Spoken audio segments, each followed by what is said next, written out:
So நிறைய இடத்துல வந்து அவர் வந்து அங்கீகாரம் பண்ணும் அப்படின்னு சொல்லிட்டு நீங்க பென்ஸ் கார்லாம் கொடுத்து நிறைய விஷயங்கள் பண்ணீங்க.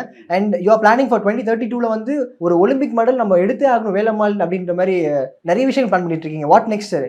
இப்போ வந்து ஆக்சுவலாக இப்போ நம்ம வேலம்மாள் நெக்ஸஸ்னு வரும்போது செஸ் மட்டுமே நாங்கள் கான்சென்ட்ரேட் பண்ணுறது கிடையாது. ஸோ மற்ற 13 கேம்ஸ்லையும் ஆக்சுவலாக நாங்கள் கான்சென்ட்ரேட் பண்ணிட்டு இருக்கோம். Like athlete, basketball, kho kho, then volleyball, then even visit archery, இது மாதிரி விளையாட்டோட மற்ற இதுலையும் நாங்கள் கான்சென்ட்ரேட் பண்ணிட்டு இருக்கோம். அதுக்கு எல்லாமே வந்து ஆக்சுவலாக ஜஸ்ட் செலக்டட் தட் ஸ்டூடெண்ட்ஸ் சின்ன வயசுலேருந்து அவங்களுக்கு வந்து ஒரு யாருக்கெல்லாம் பொட்டன்ஷியல் இருக்கும், யாருக்கெல்லாம் ஃபிசிக் கரெக்டாக இருக்கும், ஸோ அவங்கள செலக்ட் பண்ணி with proper trainer, like exactly நம்ம சொல்லணும்னா பார்த்தீங்கன்னா that is experienced and also highly talented people அவங்க ட்ரெயினராக போட்டு அவங்களுக்கு வந்து பீரியாடிக்கலாக ட்ரைனிங் கொடுத்துட்டுருக்கோம். ஸோ நீங்கள் சொன்ன மாதிரி எங்களோட இப்போதைக்கு ஃபஸ்ட்டு நோக்கம் வந்து 2032 ஒலிம்பிக்கில் கண்டிப்பாக வேலம்மாள் இருந்து ஸ்டூடெண்ட்ஸ் வந்து பார்ட்டிசிபேட் பண்ணணுன்றது தான். ஸோ கண்டிப்பாக அது நடக்கும் எதிர்பார்த்துட்டு இருக்கோம்.